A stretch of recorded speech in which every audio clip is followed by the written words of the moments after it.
Hello again, everyone. Welcome to another episode of Game Pass Grab Bag, your weekly podcast reviewing games from the Game Pass collection, bringing you three unique perspectives from varying skill range. I am the one that puts the pain in the paintress, Andrew. With me, the one whose corpse we definitely would leave on the side of the road if he died, Keith. Keith, is your mic muted? Did he even say hello? Does he No. hear us right now? What is happening? Well, we'll get back to Keith. And then also with us, the Robert Pattinson of this expedition, Aaron. Hello.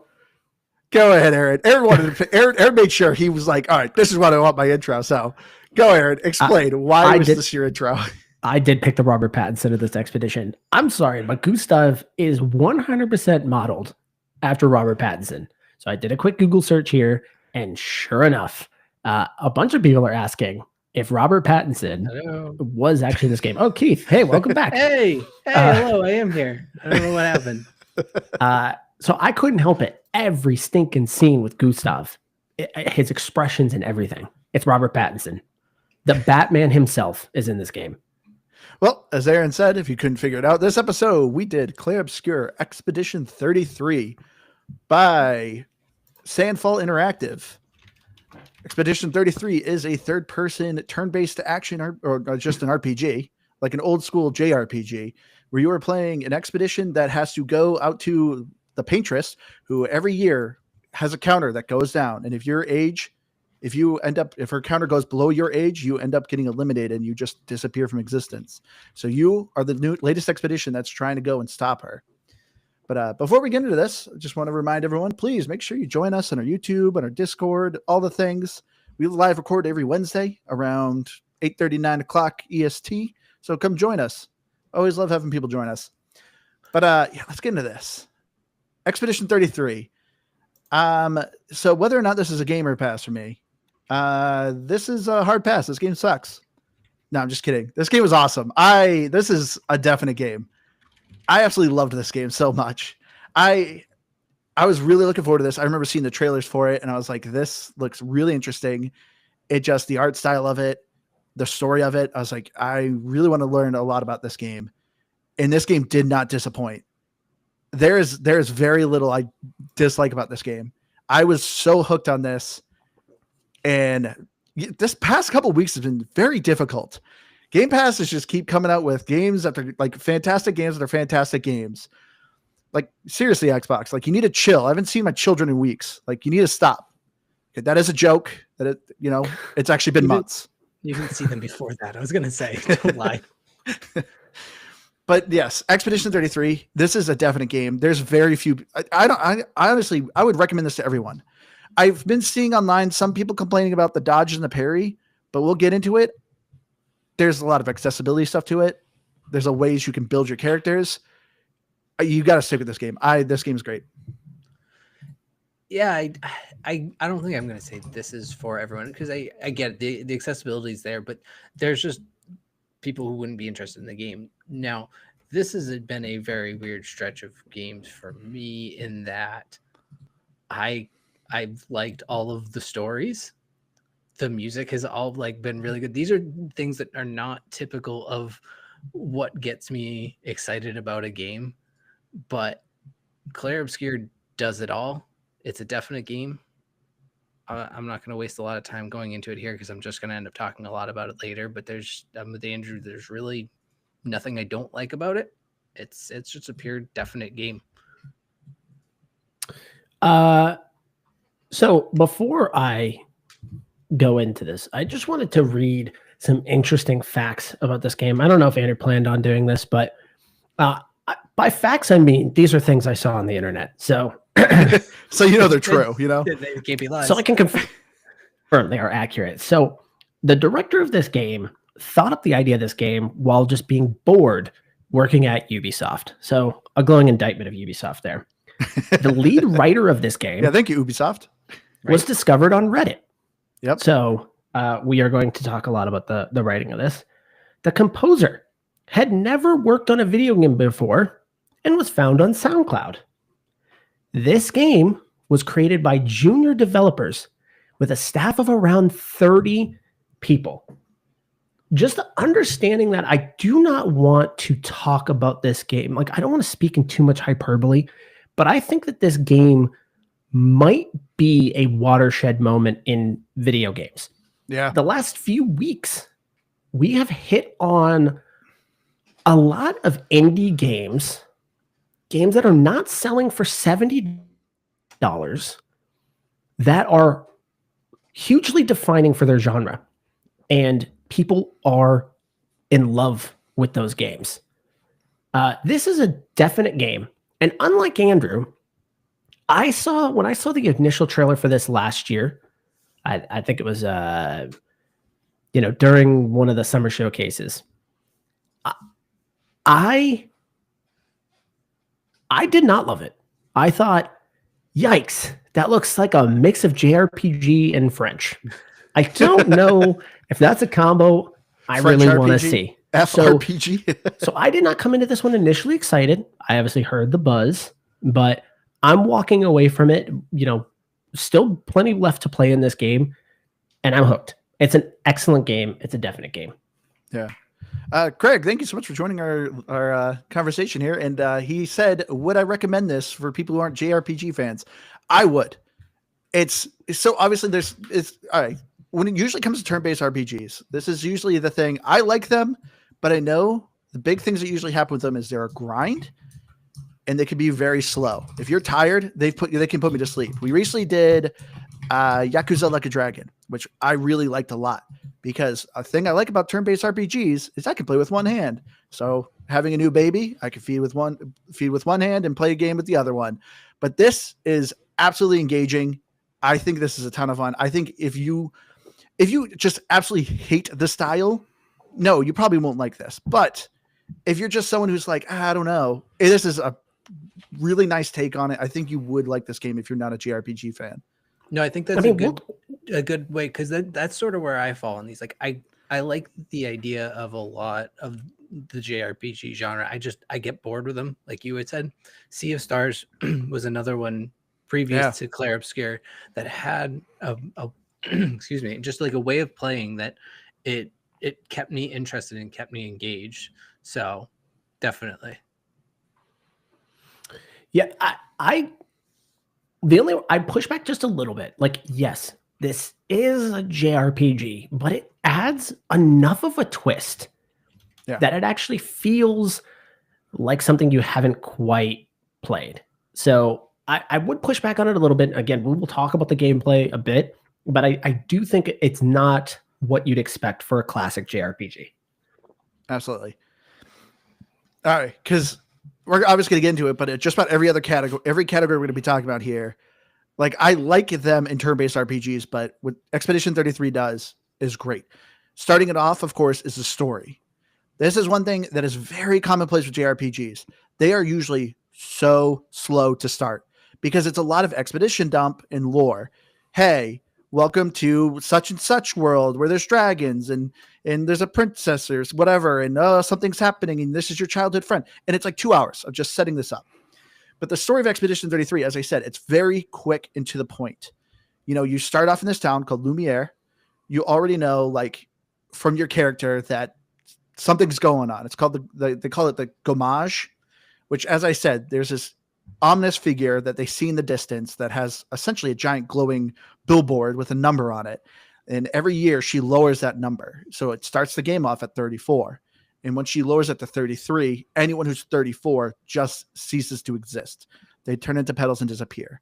So your character is going around and saying goodbye to his love as she ends up getting gommaged. And then your turn is every time there's a expedition that tries to stop the paintress.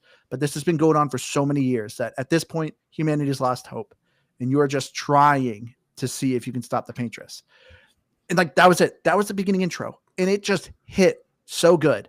Already I was invested in these characters. Even a lot of the characters you're kind of meeting that are joining you on the expedition, I'm like, I'm pretty sure you're cannon fodder. But just in the short interaction with them, I'm like, I like these people. Like, this is a really compelling story as to what's going on. The story of Expedition 33 just had such a good mystery to it. I loved it so much. Now, not as a complaint, do they explicitly state that whole thing about the age, or is it just kind of you have to figure it? Because okay, I missed it because I was trying to figure. I was like, obviously there is something set and defined by an age, but I couldn't figure it out. It didn't diminish my story, and like I said, I figured I probably just forgot it or missed it, but I also couldn't recall that being told. That said, it's same. It's like it. If you've just started listening to this podcast, you're like, wow, Keith really is just all about the storyline in a game. Because like I can't stop talking about it. Like everything about this game, and this has come up on some of our previous episodes. Was it the one you had to climb the big monsters? Anyways, Eternal Strands. yes, Eternal Strands. Like we talked about, oh, it's kind of just this boring generic fantasy world. It's kind of like you just opened up Chat GPT and said, describe a fantasy, high fantasy world with monsters and give me the lore. This is none of that. This is like its whole, everything is different. Everything is weird and odd and unique. And it's just so interesting. And I wanted to see more of it. I wanted to learn more about what these things were. What are these creatures? And why is this happening? So it had just good investment, and the story acting is great. Not to get ahead of it, but there's actually like some really big names in the voice acting on this too. Yeah, So Andy Serkis and Andy Charlie Serkis, Cox. yep. So like they have some pedigree right there, and it's just it brings you right in. Yeah. Yeah, this game is outstanding. I mean, story wise, on paper, even as you kind of describe it, like even just the intro to this game, on paper, it kind of sounds like it should be a disaster, right? There's no exposition, or as Andrew calls it, expedition. There's no exposition really. I mean, I was playing with the name. Kind of I just thought you just said it wrong, to be honest. kind of kicks you into it and feeds you a little bit of interaction before you kind of get to the big scene that really just leads you into the game. But it's pretty quick.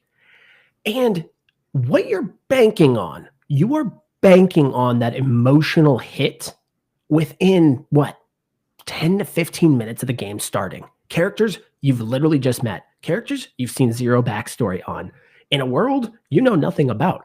Why the heck are we in a France that looks like this? What's with all these flowers? There's a lot of things that aren't explained, and yet they nail it. This is what I say, where I think this is a watershed game, where how many games can hit that and nail that? That none. There are literally studios out here spending hundreds of millions of dollars on games, and these guys spent roughly around $30 million, and they nailed that. And everything you're being drip fed as you go through the story is more interesting and more mystery. So you're constantly looking for the next thing. And it works. It's also just weird enough to be interesting.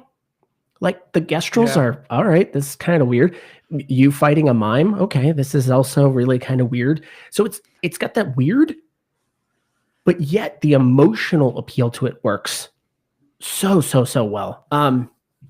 Another thing I think that why it kind of works, the facial animations.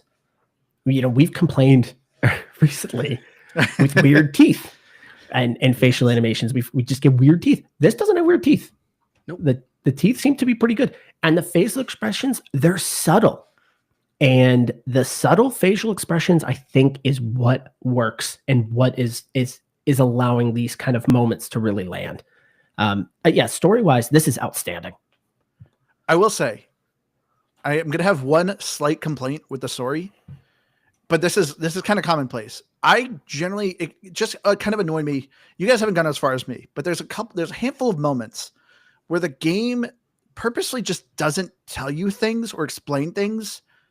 When I'm like, this is an opportunity. Like, you meet characters, and I'm like, if I was in this world, I'd be like, why is this happening? Why is this happening? What is this? What is this? But your characters are just like, yeah, we'll talk later.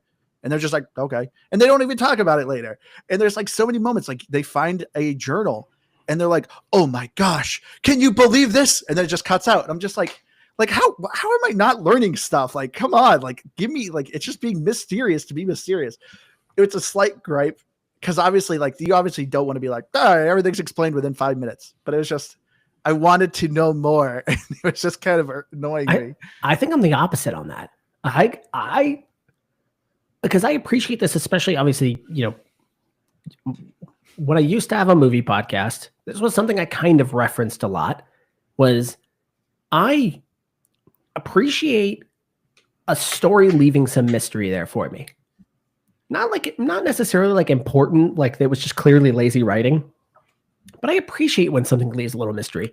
Like it literally threw us into this world and really, like you said, gave no exposition. Like you have no clue what is actually happening. You're kind of getting drip fed information, but also branching into more mysteries. I personally like that. I think that for me, it's hitting. It's totally working with this game. Oh, like I said, this is a very minor gripe because yes, I agree. I do like a mystery, but it was just irritating me with like these characters where I'm just like somebody asked questions here. Like, why is nobody trying to figure out this guy clearly knows something? Please ask him. Yeah. Very minor, but yeah, this story, it's so well written. Like as Aaron was talking about with this whole development team, this also very much reminds me another kind of indie game that had fantastic success, Pal World. Pal World was the same thing. It was like a guy that had a vision, and he literally like one of the programs he grabbed was like from a convenience store, like working at a convenience store. Like it was just a hodgepodge of people. Like I agree with you, Aaron. I feel like this game is really going to start showing other studios.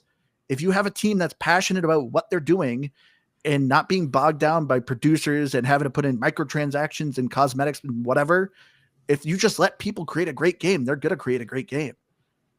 I mean, we just had a new Dragon Age game launch, and a common complaint on that game, and I imagine that budget was probably double, if not triple, what this game cost. Well, way larger studio with unlimited resources. And every comment is how devoid of any personality or interesting developments exist in that game. It is paint by numbers all the way through. And that's why I say this is such a watershed game, because I think that this game not only will be a financial success, I think it just hit 2 million copies sold, but it's obviously a critical success on top of it. And I think if you're a major studio out there making heck, if you're making a Final Fantasy game out there, you should be looking at this and saying, why can't we do that? Why can't we do that anymore? You can argue some Final Fantasies in the past have come pretty close, but what this game is doing is wholly unique just on the writing style alone, not to mention everything else. And literally everything else is also just as interesting as the story. But man, you've got to look in the mirror. Some of these studios are falling apart with the budgets they've got, and yet here we are, the first game these guys have ever made. Yeah, first game they've ever made. Yeah, and this is what they came out with. Well, I mean, with Aaron's fact list at the beginning, I figure we could have kind of gotten that assumption that this was their first game. But one of the things I really appreciated about the writing overall was the dialogue, because it's obviously a very dire story. It's very grim. But they have these moments of just real lightheartedness. It's not funny, it's not humor, but it makes you kind of smile. Like the Gestrels are a perfect one. Their whole thing, I joked that they're, artistic minions, basically. They just kind of talk goofy. They're, all they want to do is fight things. Yeah, they're oh my gosh. They're different shapes, but they're all the same. And they're one of my favorite, like, I don't want to say characters in the game, but one of my favorite pieces in the game. And I vastly appreciated their writing, but even just like the subtle little jokes of like, it is with the Gestrels where they tell him the password is get out of the way and he needs to scream it. So he goes and he screams it at the Gestrel, and then he gets all like sad and he's like, well, they didn't tell me the password. It's just like this weird long setup of a joke that you get to, and you're like, oh, that was kind of funny. But then again, everyone's dying around you and everything is sad and terrible. So, but sometimes when a game does that, you're like, what are you trying to do? Like, why are you doing this? But they make it fit. And that's why I appreciated it so much. Just to address the chat, Dimitri, you saying if you should play Mass Effect, you absolutely should play Mass Effect. We actually did an episode on Mass Effect 1 and 2. You can check them out. One of my all-time favorite games. Definitely play it. And then Craig, thank you so much for constantly roasting me. Always calling me out. But yeah. Appreciate the support. Yeah. it's to me, it's wild how well crafted I think the story is. And I do, like you're saying, Keith, the humor in this game, because that's what I was nervous about. They showed one of the characters that you get later on, Minoko, in one of the last trailers, and they were like, oh, it's kind of goofy and funny, and same with SK. So it's just kind of like, is this game just going to kind of take you out of the environment with like the humor? And no, you're right, Keith. It fits so well where it's slight lightheartedness, but it's not super goofy. Like it's not like they're tripping over on banana peels or something like that. Like it's just the way those characters act are just very clueless and kind of dumb. And so they'll just say these things. And I loved the humor in this game. It's not a lot, but it's just hits at the right moments. And what's like especially surprising about all that is the French are not especially known for their humor.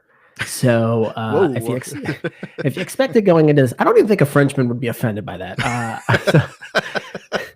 I'm pretty sure if you went into this expecting humor, but then you saw the French stuff, you're like, oh, this is not going to be very funny. But yes, it does actually have some lighthearted moments, which is needed. Again, just perfect writing, because levity in really heavy moments helps both sides out. It helps the humor feel better, and it helps the heavier moments feel heavy.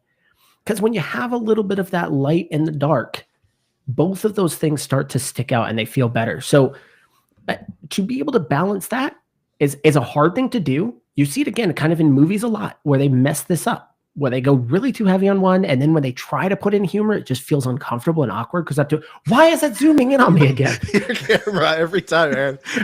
I didn't even put my hands up that time. It just goes rogue. Like the AI. It wanted to add the humor. So yeah, those moments are just so well done again in this game, and it's that balance is hard to do. It's hard to do in movies, and I imagine it's doubly hard to do in video games because you can't necessarily control the pace of which you're going through the game. So kind of hitting some of those moments might feel a little bit jarring, but again, just outstanding work altogether. Yeah. All right, but let's get into the main meat here. Talk about the gameplay. So as I said, this is your typical turn-based kind of JRPG. Your characters, you have a order limit on the side where you see which character is going to be going next in the battle. You pick your turn, you pick what you're going to do, you hit the enemy. There's, some people have elemental resistance, some have elemental weakness. But what makes this so much more different is this game has a dodge and parry system. Some JRPGs have done it, like Sea of Stars, as Keith mentioned, has one, but it was more like you could put up a defense and you could block some of the damage. In this one, no, you can straight up dodge, avoid that damage, or parry, and actually like do a counterattack. So this gives a way more active JRPG. And what I like about it is it's way more simpler. Usually you're trying to balance a whole bunch of equipment, what you're giving your characters. Every character has their own very unique weapon and their very own unique fighting style. Every character is different. Whenever you play any usually JRPG, you're like, oh, this guy's my tank. Oh, this person's the mage. This person's the healer. This person's the archer. In this, Eric's camera just keeps zooming in on him. In this game, you really have so much freedom to build your characters. You get, every time you level up, you have stat points. You can put your stat points where you want them. Then you can learn some new skills. You have a wide skill tree of different abilities you can do. And they all vary from every character. Like your main character, Gustav. I thought, oh, he's going to be the tank.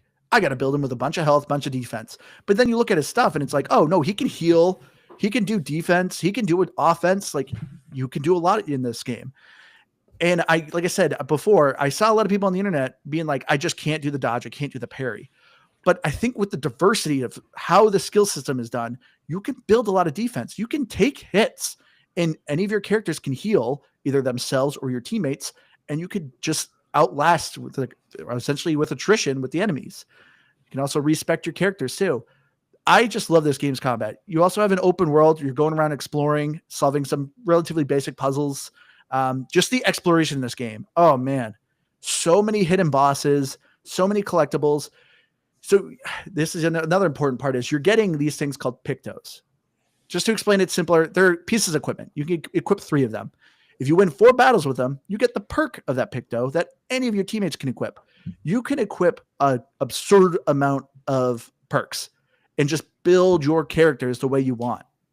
I have one character. He excels at being low health. So I keep him at 1 health, and he is hitting like a truck. But I put shields on him so he can actually maybe take some hits and not die. But I built this guy to be, he literally has 80 might and 0 everything else. I just have this guy to be a glass cannon, and it works. And I love that. And then I have another character who's way faster. She can buff my team while this one guy is just one hitting everything. Yeah, I love this game's gameplay. That's if you can't pretty- tell. No, so I just started Act 2, is where I'm at. But yeah, I really like it. So I guess in some ways this game has gotten described alongside of a Souls-like, I think, because of the dodge and a parry. And it has some of that difficulty. Like so there was a couple fights I went into intentionally, or I dropped the difficulty on because I was struggling to get through, but it didn't feel, I don't know, it didn't feel like I was losing anything of the fights. Like I still got to participate, and it still had some of the difficulty, so it was still kind of fun. But I really just had a lot of fun, and like you said, with the Pictos and the way the Lumina system works, you can basically, like, I don't know, just have like these just beefed up characters with all these different stats. So I've just had a lot of fun with it. Yeah. All right. I'm going to say I have a love-hate relationship with this combat, but to be honest, the hate part of it is more just a skill thing for me. I'm going to be honest with you. When you're talking about I struggle with the dodging and parrying part. Yeah, that's probably me. I mean, I probably fall into that crowd. So there was a lot of frustrating moments where I literally was like calling myself an idiot. Like I get hit and I know I just clicked the wrong button for it. I'm like, you idiot. You knew that, you idiot. So the hate moments are really just me not understanding how to time things properly. For the record, I'm also really bad at Souls games. Just anything that requires me to dodge and parry. I don't know why. My brain I think I'm looking at the wrong things every time, and that's what this. But everything else, and this is where I say this is why I think this game. I wouldn't say like if you hate JRPGs, I don't think that immediately discredits you from enjoying this game, because the battle part of a JRPG is sometimes the area where people are in or out the most. I feel like that's kind of the thing that they like the action part or they don't. This does enough cool things that I just think that you could like it. Even if it's not, because it's just not totally JRPG. It's JRPG in its format, but it does enough different things. Like I said, the Pictos, I think, adds the whole thing. Your weapons, also how you skill somebody compared to the weapon that you're using, enhances and does different things there. Each person fights completely different from each other. That's kind of unique and a lot of fun. I really honestly love the combat. I really, really do. I wish I was not fat fingered with my tiny hands and could actually handle those moments. But yeah, I love the combat on there. To answer one of the questions in here, no, I am not from Charlotte. I am in Virginia, though. So the closest major city to me is Charlotte. And yes, I have been watching Charlotte this year. Good question. That checks out. I will say, so Luna is a spellcaster, but she's also my biggest tank. So of all of my characters, she has over 1,000 health right now. And so because I keep her alive because I use her as my main healer. I think because she has a really good revive and a really good heal. So I just keep that on stock, and then kind of rotating through elementals and stuff. So like, and that's where it's hard to not call her a spellcaster too, because her whole setup is built around elements. And I think that's kind of like, I don't know, any RPG is going to do this a little bit, but I think you said it, Andrew. It's really about, the tank uses a big hammer, the spellcaster uses a wand, and like, yes, the weapons are different for each character in Clair Obscur, but their actual skills and like special skills are so unique in how they use them. Like the stances for Mael, the little what is it, spirits, No. the tarot cards with Sael. Is it You taints? have the stains, the elemental stains I was with gonna call them Loon. taints. But yeah, so but like they all have some sort of like specialty about how they actually fight.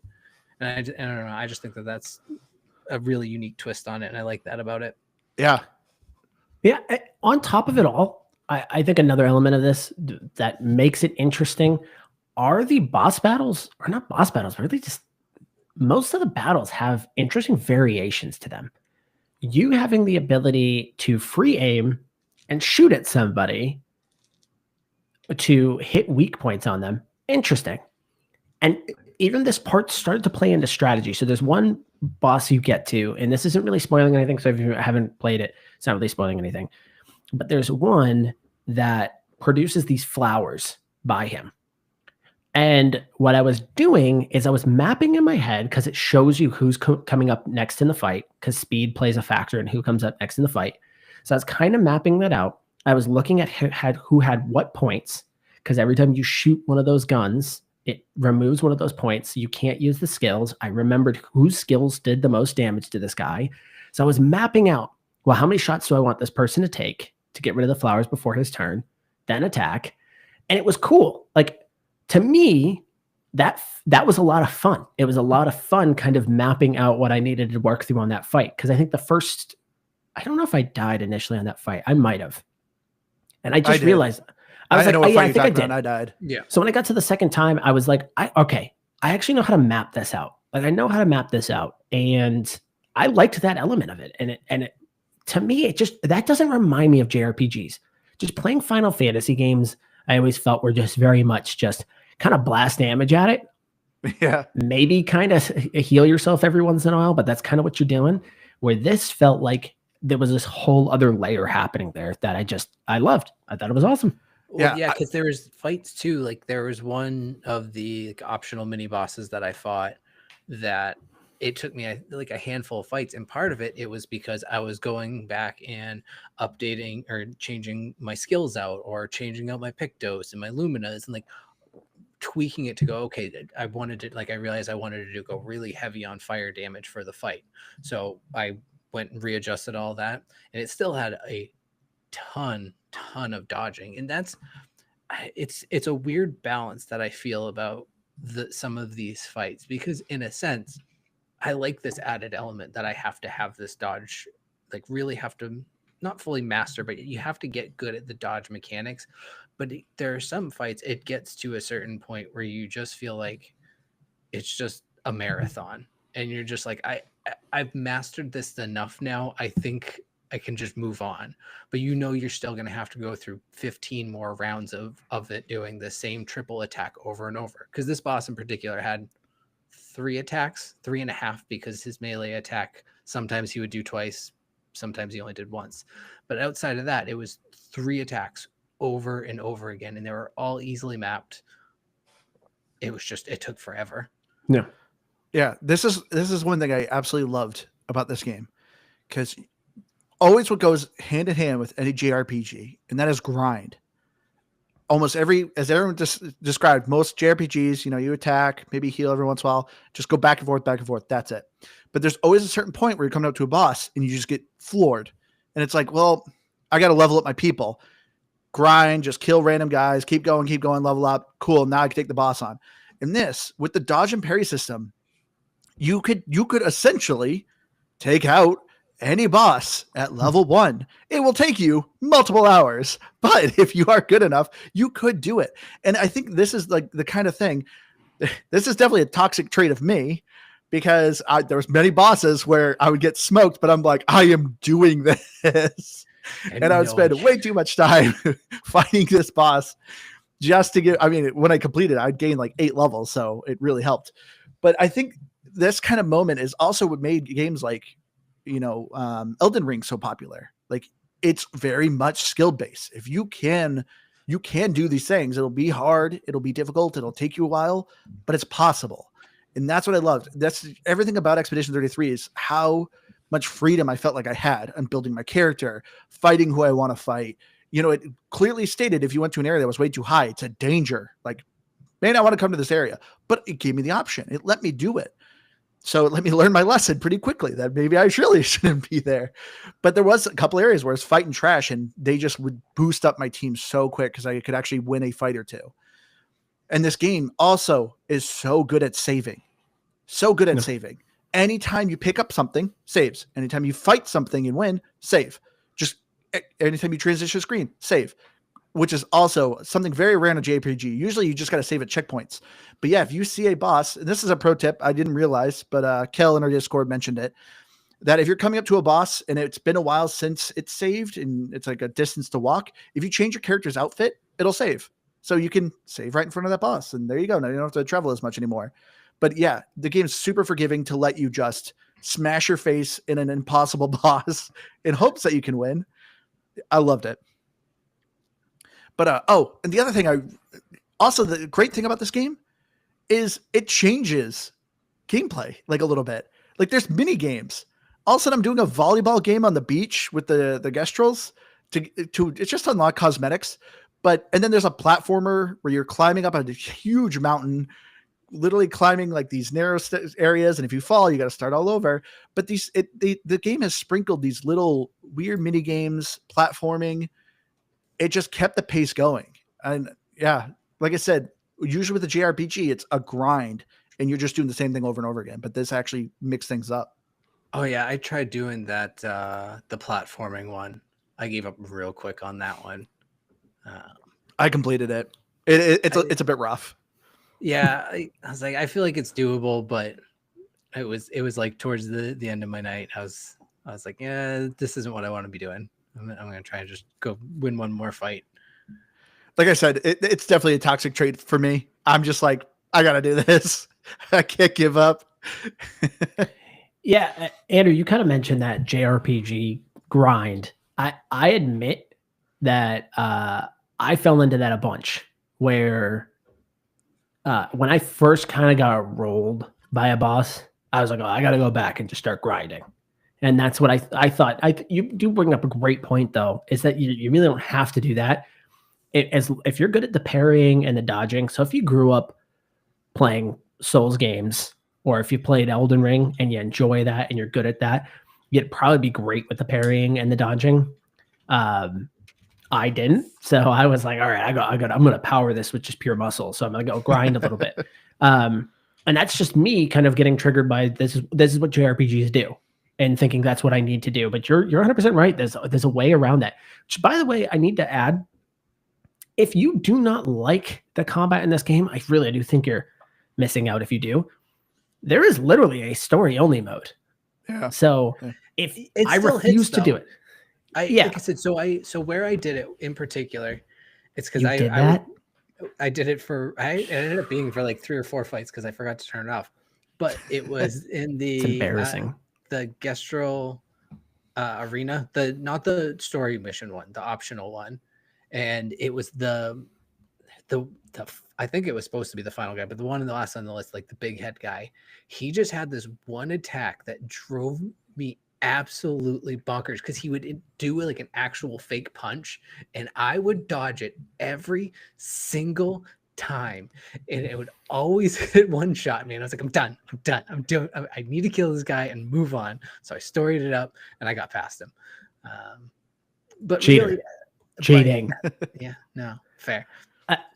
But again, the mode's out there. And if you don't like JRPGs, I think this game is worth going for story. Just going for story alone.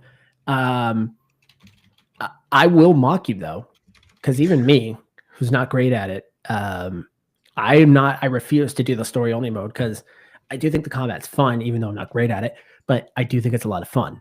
But that option is out there. So again, if you are somebody that just wants to check out this story, this very interesting and well-written story, 100% that mode exists out there for you. Yeah. All right. But I'm going to say the few things, very minor, I wish they'd add. I wouldn't even change. One of them I can understand, but I would like is a mini map. Whenever you're in an area that's kind of small, I kind of would like a mini map. But I also understand why they don't have one. Like I said, this game is begging to be explored. There's just tons of crevices and nooks, always something to find. The rewards are always good. There's never you're never picking up just like like in Elden Ring, you'd find just like shiny pebble, and it's like, that was a waste of time. Everything was always worth it. You're either getting story elements, you're getting, currency. You got to explore this map. So I can maybe understand why they didn't put a mini map. But personally, it's like, I wish they had one. I got turned around a few times. Yeah. Like there were sometimes you'd be in a battle and you'd kind of come out of it and you're like, wait, which angle am I looking at right now? And like I was going backwards, but like not too far. But then I was like, oh wait, I realized I'm going the wrong way. And I had to turn around and hike it the other way. But yeah. Which, forgot to mention too, a little bit with the combat and the gameplay. This game's also a little bit Souls-like, where once you kill an enemy, enemies are visible. So it's not Pokemon where you're walking in tall grass, you get attacked by something invisible. Everybody's visible, and if you kill them, they're gone until you hit a save point or a rest, like a campfire. Once you do that, it can respawn the enemies. So if you don't do that, you're good. But that's it. It's not like if you die, you drop your currency and you have to go fetch your body. Not that, but at least you can clear out a whole area and not have to worry about constantly fighting random NPCs. Yeah. But the other thing I kind of wish they had is an accessibility thing. Sea of Stars had it, and I wish they added to this. I wish they had a more visible timer window. In Sea of Stars, it specifically had a glowing circle that came from the outside of your screen and closed in on your characters. That way you could kind of time your parries, because some of the animations are very confusing. And the enemies are kind of fast and slow. It's like, I know they're trying to juke you. I get the challenge of it, but there's no latency like adjustment. So if I played on my main TV, there's a bit of a latency. So I had a very hard time doing parries, but if I played on my monitor or my computer, I could do it way easier. So I just kind of wish there was a more visual aid to help me determine when the parry window is. Very minor, like I said, very minor complaint, because like I said, and so also because of that, also to mention, I probably wouldn't recommend this for xCloud, because there always is a little bit of latency with it. As I said, the saving's great. So if you ever have to quit, you're not going to lose a lot of progress, but the latency kind of sucks. Yeah, Andrew, why don't you just go play on story mode then? If you're struggling with, you need visual aids, go play story mode like Keith. I hate you. So the first thing, I'm the farthest one here. Gosh. So the first thing I would say is I actually don't want the circle. I think that would distract me more than anything. And so while I get what you're saying about some of the attacks, most of them I think it's more like I would just forget to follow, like, okay, they have a sword that they're attacking me with, and I'd just be like looking at the main animation. I'm like, no, I need to follow the actual sword to know when to time this. And so it's just bad gameplay on my part is really the crux of it, is what it comes down to. But what I was going to say too is, and I don't know if this would impact you, in your latency issues, if we're going to make up excuses now. Did you try putting it on, is it performance over quality? Because I like the default is quality, I believe. It I is. changed it over to performance, and honestly, the quality didn't really look that much worse, but the frame rate going up, it's so sharp and smooth. I felt like it was actually easier to time my parry, not the parries, because I still was not messing with parries. I was having a lot better efficiency, I felt like, with my dodge once I turned it over to the performance mode. So there you go. Pro tip: use performance mode when you go into story mode. And if It'll doesn't help work, don't blame me. Your frame rates for story mode. So No, try performance first, and if performance doesn't work, then go to story. I actually did not realize that it had a performance and quality mode till about a couple hours ago, and it's like, I kind of wish I did that. Yeah, because I'm defaulted on quality mode, so that's kind of unfortunate. But usually, games when you go over to performance versus quality, it's noticeable, and honestly, it's really not that bad. Like, it really still stays very sharp, and so yeah, I didn't think it was that bad, and it helped the gameplay, I thought. Well, like Alex in our chat actually says he's been playing on his Steam Deck through Xbox Play, and it's been fine. So I don't know if your internet's good enough. Alex, look at Alex. Is that what he's doing? Is he flexing on us that he's got, that fast internet? Does he got that fast 5G T-Mobile internet at his house? He's brag much. It's coming off his Tesla, actually. All right. All right, but the next thing, absolutely fantastic in this game, I really want to hit is the audio. This soundtrack is seriously absolute gold tier. One of the best soundtracks I've ever heard in a video game. Like when you usually think of like iconic soundtracks, I honestly would put this even with like the most iconic soundtracks like Halo with the monks. I loved Hold this on. game's There soundtrack it so is. much. There it is, everybody. No. Andrew's going to come up with something bad. I've actually been listening to the soundtrack all week while I've been playing this game. Hold on. love this game soundtrack so much. Hold up. Listen, the soundtrack is outstanding. I've got nothing bad to say about the soundtrack, but you really can't. And this is when we talked about South of Midnight, which you hated that soundtrack, and me and Keith Oh my loved God, I did not hate the that South of soundtrack. Midnight soundtrack, and I said it's an all timer. Once again, have you listened to that hold on. soundtrack? I'm a little careful though, because time really tells you how good a soundtrack is. It's after time, how long does it go where it sticks with people. And I was careful when I talked about South of Midnight soundtrack being excellent. My whole point was there are games I go back to, or even when we talked about Oblivion last week, there are Bethesda games I will still reference back to some of those soundtracks. I'll think about a song that I'm like, oh, I loved that. We don't know that quite yet here. It is an outstanding soundtrack. I 100% agree with you. I've got really nothing bad to say about it. It's wholly unique, like South of Midnight, wholly unique, and it's incredibly well done. It fits this game perfectly. I don't know what I'm going to call it. One of the greatest soundtracks of all time. Wait, time will tell. Time will tell. I'm already predicting time, and I think it will. The thing is it's I would liken it to Halo. And this is what I've been saying about it is like, especially where we have South of Midnight and we have Clair Obscur so close together, and just both fantastic soundtracks, and probably arguably, going to be the contenders up against each other at the end of the year in this category. So they're both equally good, but the thing is that I think they just serve a different purpose.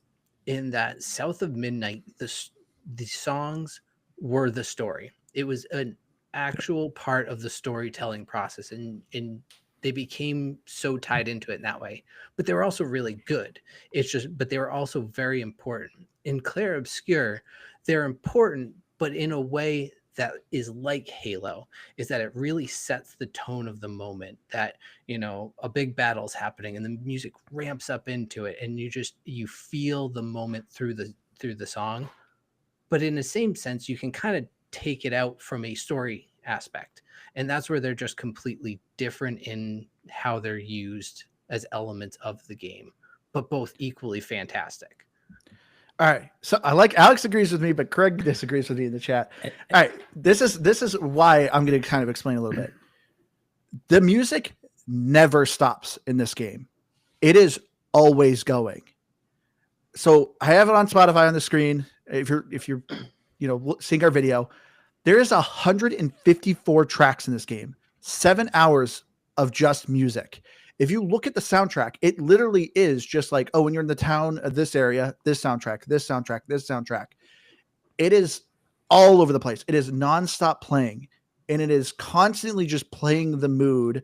There's lyrics in it. And this is the other thing too, what makes such a good soundtrack is the diversity of it. Yes, this is a lot of opera, orchestral music. Like the main song just hits so well. Also, look at the views. This game has been up for a couple weeks.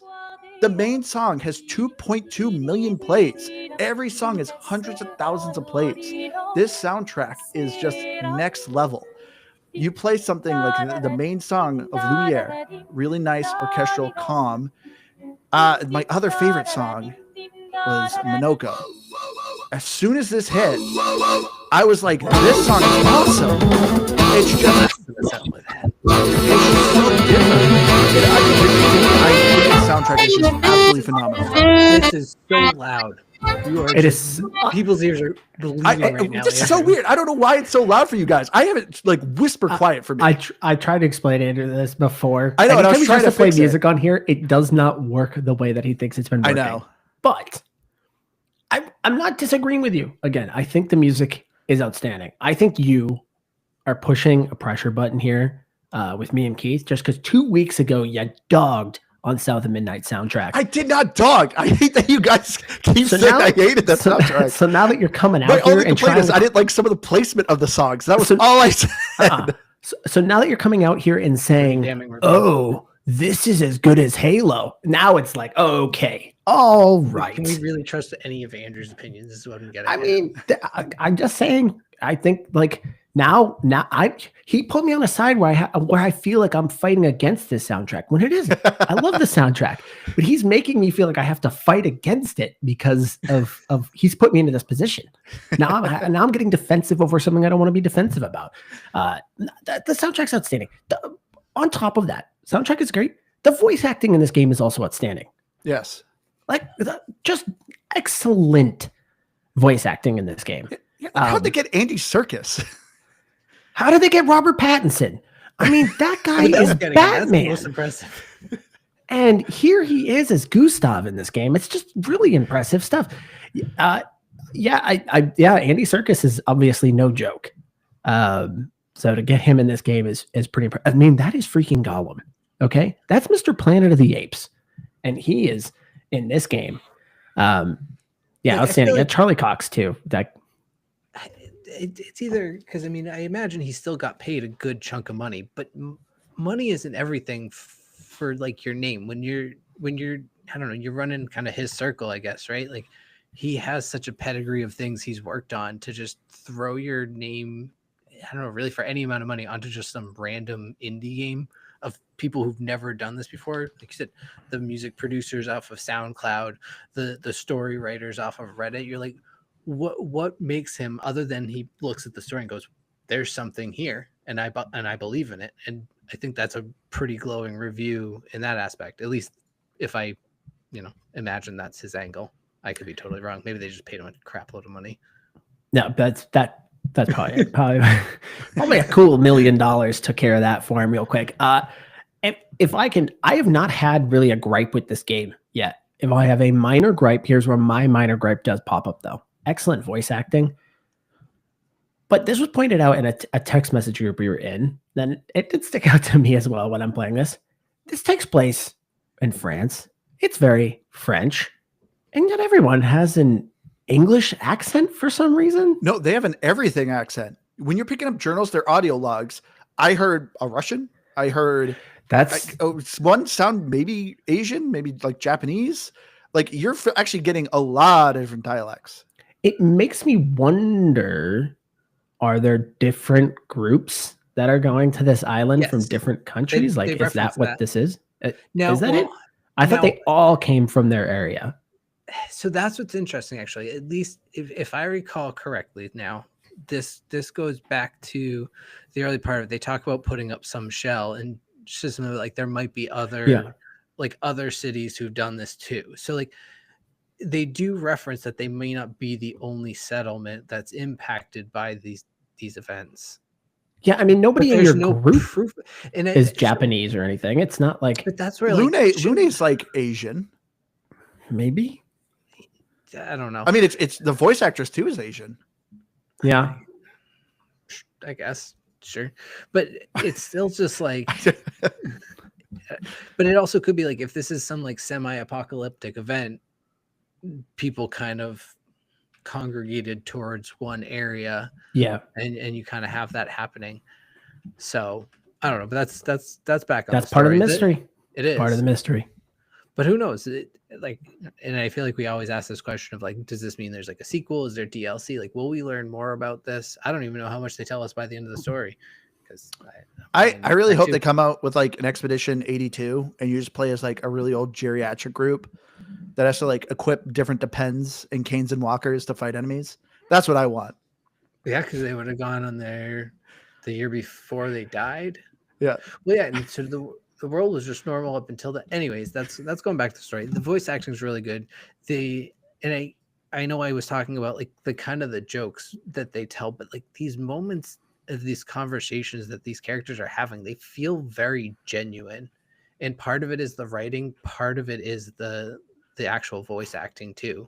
And then there's just the whole added factor that Aaron had mentioned earlier is their facial expressions. They don't look like these weird teeth monsters. They look like human people having real human conversations, and it adds just so much more to it. It feels like you're watching a movie and so much more. Yeah. It's no surprise that everyone's already clamoring online to make this a movie. With It Robert doesn't Pattinson. surprise me at all. I mean, obviously, Robert Pattinson would be starring in it since he's already in the game. Isn't he British? Yes. All right, but graphics too. I love this game's art style. Not an I- ugly game. No, it is not. This game is gorgeous. They do such a great job with the color palette. They do a great job with the geography, monster designs. It's great. Also, very common thing that happens in a lot of JRPGs. You fight a lot of reskin monsters, a lot of different colored slimes, constant reskinning. In this game, there's a wide variety of monster types that you're fighting, which is also keeps you on your toes with the dodge and parry system. But they did not skimp on it. The graphics of this game I love. I just love the art style of it. You go to one area, super dark, gloomy, bodies everywhere. Next area, super bright forest, different colored leaves and plants. I loved this game's color palette. Well, I think part of it is like you mentioned that the characters don't feel like, in a lot of games, it's like, okay, you're going to go in and there's going to be a mage enemy. There's going to be a bruiser enemy. There's going to be a fast enemy, a ranged enemy. And you're going to have these like archetypes where you go in. Each area didn't feel like it had a set of archetypes, just the same as the heroes themselves aren't really set as archetypes of, your tanks and all of these things. It's not distinctly like, hey, I go into a fight and like that's the archer, that's the tank. Like I don't have that until I fought them, and then you can kind of feel out what they're doing. Oh, and SKA, yes, voice acting, looks, design, everything about SKA is fantastic. SK is adorable. I would not be surprised if they come out with a plushie of him. In fact, I want to Google this. I would like an SK plushie. You know who his neighbor friend reminded me of immediately is, and I had to look it up, is I thought it was the guy who was in Flight of the Conchords, but he was also in the first Moana. He played the voice of the crab, and I thought it was his voice immediately, and I had to look it up. But I was waiting for him to start singing the Shiny song. If any of you know Moana out there. There's literally skplushie.com. It's cool. I don't think it's them because it's definitely kind of homemade looking, but somebody already grabbed the website and they're making plushies of SK. Somebody got on that. Somebody's making money. So. $30. That's not bad. Yeah, I think again, kind of echoing it graphically, I there is maybe some fidelity issues in certain areas. Like there are certain things that don't necessarily look awesome. You can tell in certain points that this is a AA game, but you can quickly kind of gloss over that in the sense that the game has life. Like it had a design in mind from the very beginning. So the art does not look like anything else you've ever seen. And I think for that, I think that's where graphically it really sticks out. I know this is really stupid. Like this is a stupid thing to kind of comment on, at least for me, but I love the costume designs too. Yeah. Like I even like their uniforms. Like I think their uniforms black and gold. I think that's a really cool, unique look. Even how the 33 is designed on it has a really cool, it almost looks like a turn of the century style to it. Yeah. Like early 1900s kind of thing. And I love that. So it's even just simple designs that just really pop to me. And when you're kind of contrasting kind of how some of these, or the world they come from and the design of their characters to some of the worlds that they're interacting with is, again, just well done. And just the design just totally pops. Well, you know what part of it is, at least as you were talking about, kind of the generic world that sometimes get put together, is I feel like a lot of people lean into, I just lost the right word for it, but like Cthulhu and like that whole realm when they're trying to do Lovecraftian, thank you, of like when they're trying to do this sort of like not fantasy, but fantasy, and it's not, old timey. So we'll just throw it in Lovecraft and we'll make it Cthulhu. And Yeah. there's like one character, maybe there's like this weird arm monster that you fight. That I'm like, yeah, I guess that could be a bit Lovecraftian, but otherwise this game doesn't touch that. Which I'm like, Yeah. that's kind of a bold choice to actually just not do that. Yeah. In fact, you make a good point. A lot of enemies are just, their designs are very unique. You get some that are stone sentry looking, very, asymmetrical, kind of sturdy looking. You get some that are kind of amorphous blobs, some that actually look like an actual creature, some that look like an elemental that was just like a spawn of a creature of an elemental. It's the designs of them are just all over the place, but it all fits so well in this universe. It's crazy. I can't believe how like much top marks of like the art style and everything in this game is. But I felt like there was another thing. Oh, but yeah, I wanted to talk about the costumes that you mentioned, Darren. The costumes in this game, once again, are just cosmetics. No purpose for them. I don't care. I wanted to collect them all. I wanted to collect all the hairstyles. Some of them go from very goofy, like your characters can get the gestural hairstyles that are kind of these like brushes. Doing those crazy mini games of like climbing the tower, you get a bathing suit for your character, which the one from Minoko, he literally has like a banana hammock. That was the one that was the really tall tower. And it's awesome. like, that's great. I got something to hunt for. So that explains that then too, because they have an option for that where it's like, do you want to turn on these cosmetics for the storylines? And like, even if and they even say it like kind of as a joke, they're like, even if it does make it kind of silly. And I was like, I haven't seen anything silly. What are you talking about? He has his head stuck in a like one of those donut like flotation devices, and then banana hammock. But I actually turned that off because that actually was getting distracting. So I like that they added that, but it's also kind of inconsistent. It's very much the cinematics they take it off, but when you're in a campfire talking with your teammates, it's still there. You still got the cosmetics. But yeah. Oh, and another tiny gripe. I wish this game had a photo mode. Like, I never cared for photo mode, but for a game like this, I'm like, this would be awesome. Because the main reason I wanted it, you see a lot of corpses from previous expeditions, but they didn't have the numbers on their arms. So that was kind of annoying me, where like they make a really cool scene of how people died, but I'm like, what expedition are they? Some of them, obviously you pick up a journal, so you're like, oh, it's expedition 60. Okay, I get that. But I wish they actually had the number on there, because not all of them have it. Very minor gripe though. But yeah, achievements, this game is solid. It's not, I mean, it's a JRPG, so for achievement hunters, it's going to take you some time, but all the achievements are very manageable to get. Obviously, a lot of story progression ones. Every character has their own very unique one, because each one has their own play style. So there's an achievement tied to each character, kind of on how their play style works. I like the achievements of this game. It was feeding me a good amount of them. I do want to mention an online issue, though, I saw. Supposedly, they said if you do not get the first journal in Lumiere, if you miss that one, there is literally no other way to get that, and you will miss out on that achievement to collect all of the journals. Because there is a game plus at the end of this. I am aware of that. So there is a new game plus. And if you get the journal there, it still does not count. So just a heads up, I guess if you are trying to collect all the journals, make sure you find the one in Lumiere. I don't know where it is. I'm assuming, Andrew, you found it. I don't know. So I scoured Lumiere, because I actually like paused halfway through and came back to the game. There's an achievement too to find a mime. There is a combat area where you fight the mime in Lumiere. I stumbled upon that and I got that achievement. But I don't know. I thought I scoured Lumiere, but I did not find the mime. And I don't know that I found the journal either. So well, you did not scour it in story mode. The mime is near the harbor. Like when you're heading toward the harbor to the right, there's like a show going on of like dancers in front of fireworks. The mime is literally like right in front of it in an alley. I did go to that show. Yeah. Yeah. Man, I really want to know if I got that journal now. But anyway, yeah, the achievements though are very good though. I like the achievements a lot in this game. I'm hoping to find all the journals and everything like that.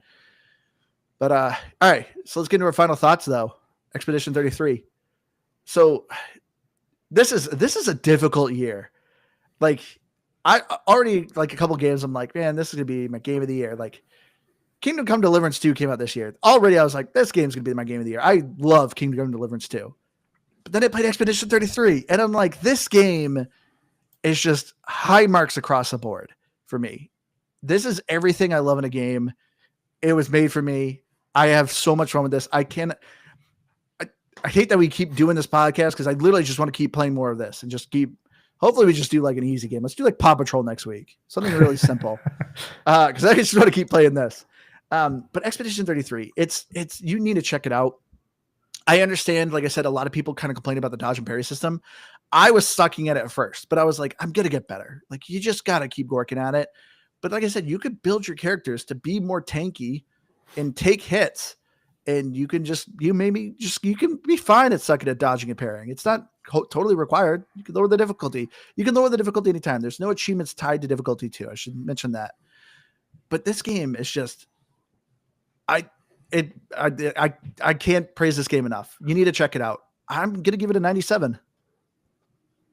Yeah, I didn't really know. Like, I never follow hype about games really leading up to them. I had watched one of the most recent Xbox Insiders where they had shown, the trailer for this. I was like, oh, that looks really cool. Like, seems like an interesting world, but truthfully didn't really have a lot to go off of. And then I started hearing a lot of good things about it. So I was like, okay, but I have a really bad track record of people, this is the game of the year. This is this. I'm like, nope, not for me. Like Elden Ring. We're in May. Well, I'm just talking about with games. Well, that's a good point, I guess. There's still so many games coming out, but like, just more so like like games like Elden Ring, especially because I'm like, I don't do dodges, I don't do parries. You immediately, when I know that's a heavy part of the game, like I'm not gonna have a good time with this. And that's not the biggest thing, but just in general, like just because everyone loves a game, it's not because I'm so cool. It's just I'm a simple man. I get excited about big numbers in Balatro, like it doesn't always do much for me. So I didn't know that I was gonna love it, and holy crap, I do. It's just I don't know. There's nothing bad about it. I think the most negative thing I could say is kind of like Aaron referenced, is that every so often the game will show a little bit of it's like, oh, this isn't truly AAA. In like there was one moment a character put their head on another character's shoulder, and I think it was because of the cosmetic they were wearing, but their face just kind of like goes invisible into the arm. It's like, that's kind of weird, but that's the worst thing I have to say about it. So yeah, I think that I'll just copy Andrew. I'm just gonna say 97.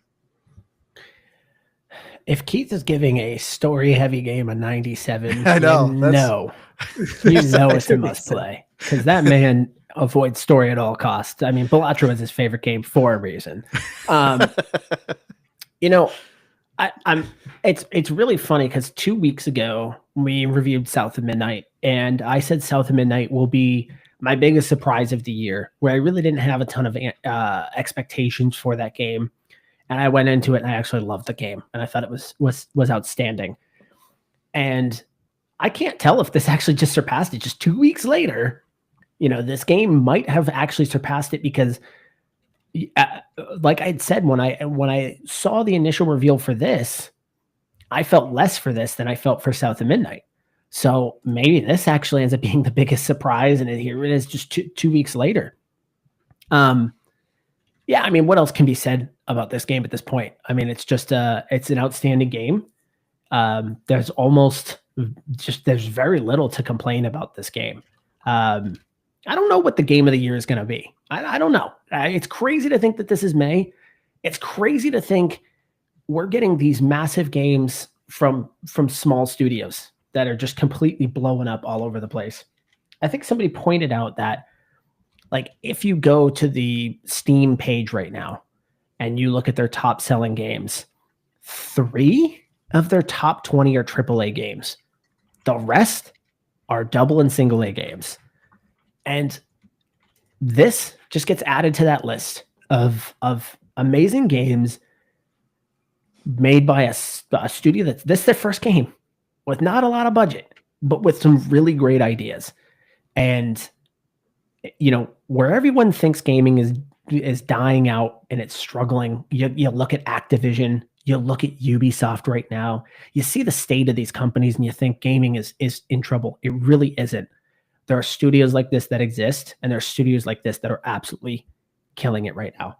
I don't know if I've ever really put a game in the 90s, but yeah, I think this probably does deserve. You know what? Let's go across the board here. 97's across the board. I think this is. I was waiting for Aaron to be like 85. No, this is darn near close to being perfect here. So yeah, this is a 97.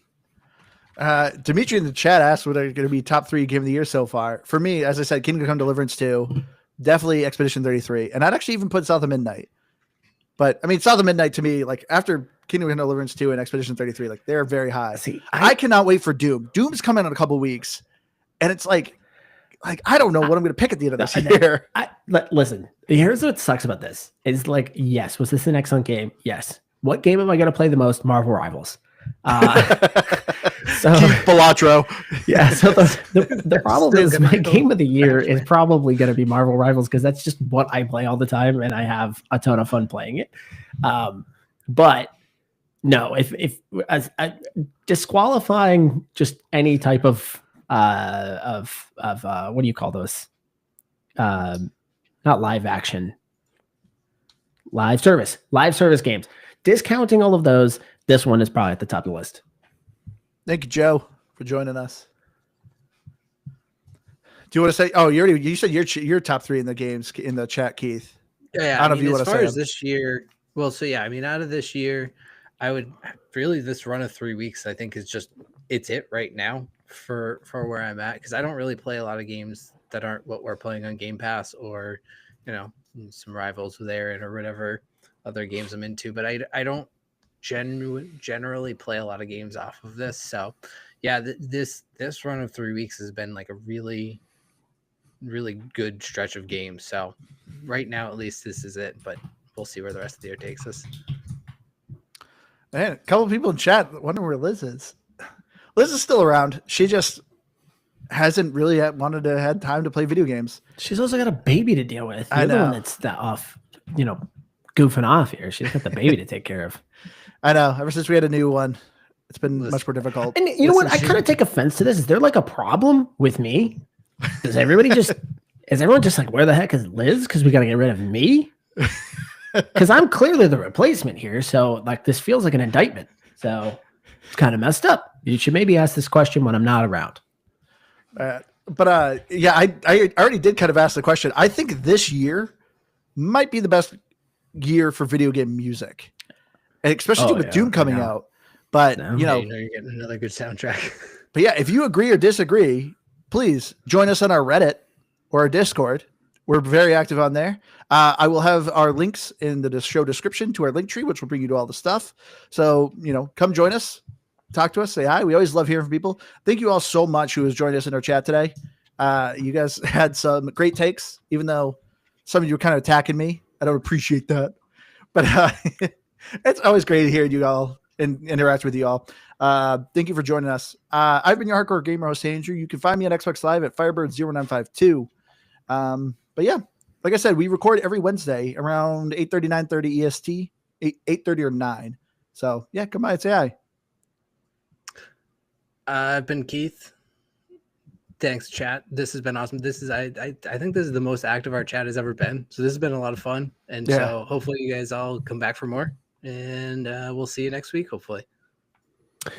And I'm Aaron. Like Andrew said, we just recently started a Reddit. So check out that Reddit, Discord. We just put a link in the chat here, and we'll see you on the next one.